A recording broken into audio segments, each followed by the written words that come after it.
હવે વાત ભ્રષ્ટાચારના પુલની અને બિસ્માર રોડ રસ્તાની કરવી છે।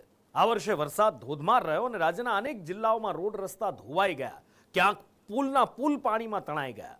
રાજ્યના બિસ્માર રોડને લઈ તંત્ર ભ્રષ્ટાચાર કર્યો હોવાનો ખુલ્લો આક્ષેપ થઈ રહ્યો છે અને ભ્રષ્ટાચાર ખુલ્લો પણ પડી રહ્યો છે।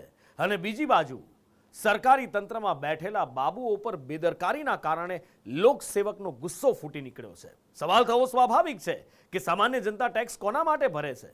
પોતાના ટેક્સના રૂપિયા ભ્રષ્ટાચારી બાબુઓના ખિસ્સા ભરવા માટે? શું જનતા ટેક્સ ભરી મોત ખરીદે છે? વરસાદના કારણે રાજ્યના રોડ રસ્તાની સ્થિતિ બદથી બદતર થઈ ચૂકી છે।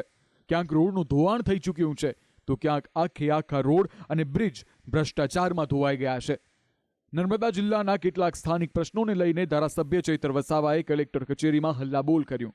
આમ આદમી પાર્ટીના ધારાસભ્ય ચૈતર વસાવાએ આરોપ લગાવ્યો કે નર્મદા જિલ્લામાં રોડ રસ્તાથી લઈને ખાડારાજની સ્થિતિ છે, પરંતુ અધિકારીઓ કામ કરવાને બદલે ભાજપના સદસ્યતા અભિયાનમાં વ્યસ્ત છે।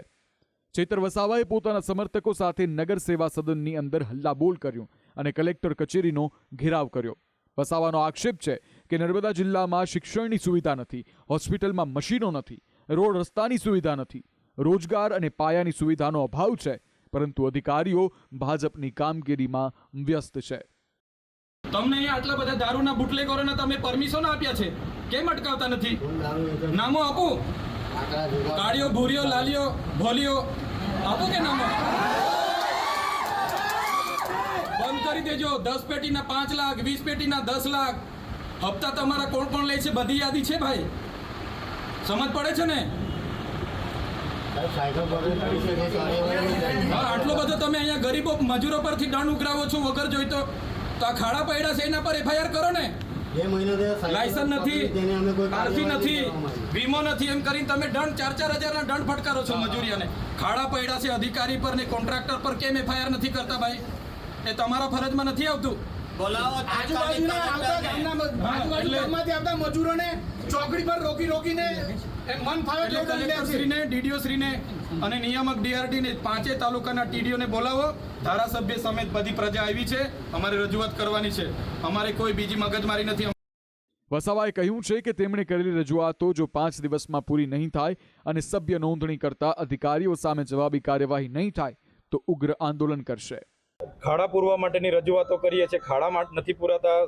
પ્રધાનમંત્રી આવાસ યોજનાના ઘણા લોકો પેન્ડિંગ છે, નળ સે જલમાં પાણી નથી આવતા, યુવાનો બેરોજગાર છે। અહીંયા શિક્ષકોની ભરતી આ વહીવટી તંત્ર દ્વારા કરવામાં નથી આવતી અને છેલ્લા 3 દિવસથી 9 તારીખથી લઈને નર્મદા જિલ્લા વહીવટી તંત્ર દ્વારા બીજેપી સભ્ય અભિયાનમાં જોડાવા માટેની ઝુંબેશના રૂપે કામગીરી ચાલે છે। અમે ગઈકાલે 17 જણને ગામડાઓમાં રોક્યા, એમના ID કાર્ડ જોયા તો TDO શ્રીએ જાતે બીજેપી સદસ્યના એક કર્મચારીના કાર્ડ બનાવ્યા, એમના પરથી OTP લઈને એમની નોંધણી કરી।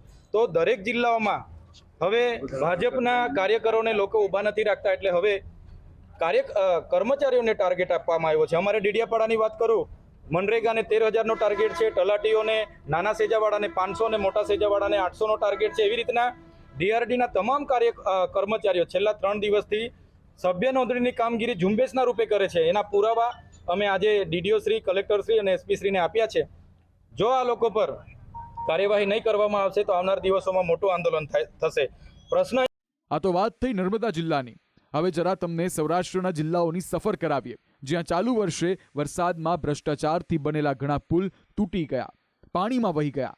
પણ જેતપુરમાં 14 વર્ષ પૂર્વે ભાદર નદી પર બનેલો નેશનલ હાઈવેનો પુલ અત્યાર સુધીમાં 5 વાર ક્ષતિગ્રસ્ત થઈ ચૂક્યો છે, પરંતુ જેતપુરમાં 150 વર્ષ એટલે કે 150 વર્ષ પૂર્વે અંગ્રેજ શાસનમાં બનેલો પુલ આજે પણ એક કાંકરી ખરિયા વગર અડીખમ ઊભો છે અને હજુ પણ તે ટ્રાફિકથી ધમધમતો જોવા મળે છે।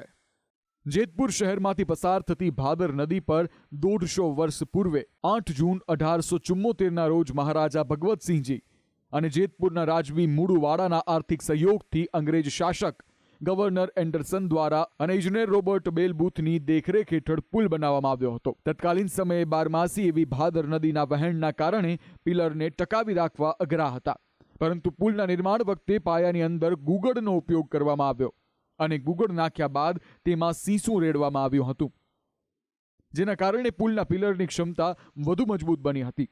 તો આ બ્રિજના નિર્માણ માટે જેતપુરની બાજુના રબારિકા ગામની ખાણના કાળા પથ્થરનો પણ ઉપયોગ કરવામાં આવ્યો હતો. આ પથ્થરને કારણે બ્રિજને ક્યારેય ગંભીર ક્ષતિઓ નથી પહોંચતી. અમારા એન્જિનિયરો દ્વારા નીચે જોવા માટે ગયા હતા. પછી અમારા એવું જાણવા મળ્યું કે જે નીચેના પાર્ટ છે જે કે એમાં કંઈક વધારે કંઈ ડેમેજ જેવા થઈ નહીં, ત્યારે સ્ટ્રેન્થનિંગ પર થઈ ગયેલ છે પાયામાં, એવું કંઈ જરૂરિયાત લાગતી નથી.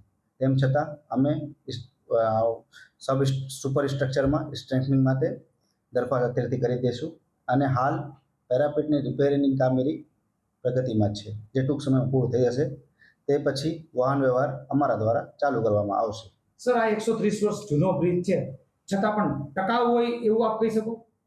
આમાં અમારા દ્વારા જે નીચે જોવા મળ્યા એમાં એવું લાગતું નથી કે કોઈ વધારે ડેમેજ છે, એટલે પુલ અત્યારે તો ટકી જશે એવું કંઈ. વર્તમાન સમયમાં અધિકારીઓ અને રોડ એન્ડ બિલ્ડિંગ વિભાગ દ્વારા જે બ્રિજ બનાવવામાં આવ્યો છે તે થોડા જ વર્ષોની અંદર ક્ષતિગ્રસ્ત થતા તેને બંધ કરી દેવો પડ્યો, જેના કારણે વાહન ચાલકોને 2 કિલોમીટરનું અંતર કાપીને પોતાના ગંતવ્ય સ્થળે પહોંચવું પડતું હતું. જોકે ટ્રાફિક જામ અને સમયના બચાવ માટે લોકોએ તંત્રને રજૂઆત કરતા 150 વર્ષ જૂના પુલને ફરી ચાલુ કરી દેવાયો, જેના કારણે હાલ લોકો હાશકારો અનુભવી રહ્યા છે. અહીં કહેવાનું તાત્પર્ય એ છે કે સમય આવે એટલે સંગ્રહ કરેલો સાપ પણ કામ આવે છે. એટલે કે પહેલાનું એન્જિનિયરિંગ, સ્ટ્રક્ચર અને બાંધકામની સ્ટાઇલ, આ તમામ ચીજ વસ્તુઓ લોક ઉપયોગી થઈ રહી છે. હાલ તો 150 વર્ષ જૂનો પુલ તે સમયની ઉત્કૃષ્ટ કારીગરી, ઈમાનદારી અને ભ્રષ્ટાચાર મુક્ત શાસનની ગવાહી પૂરે છે. જ્યારે ભાદર નદી પરનો નેશનલ હાઈવેનો તેમજ રાજ્યના બીજા અનેક પુલો ભ્રષ્ટાચારનો બોલતો પુરાવો સાબિત થાય છે. બ્યુરો રિપોર્ટ, સંદેશ ન્યૂઝ.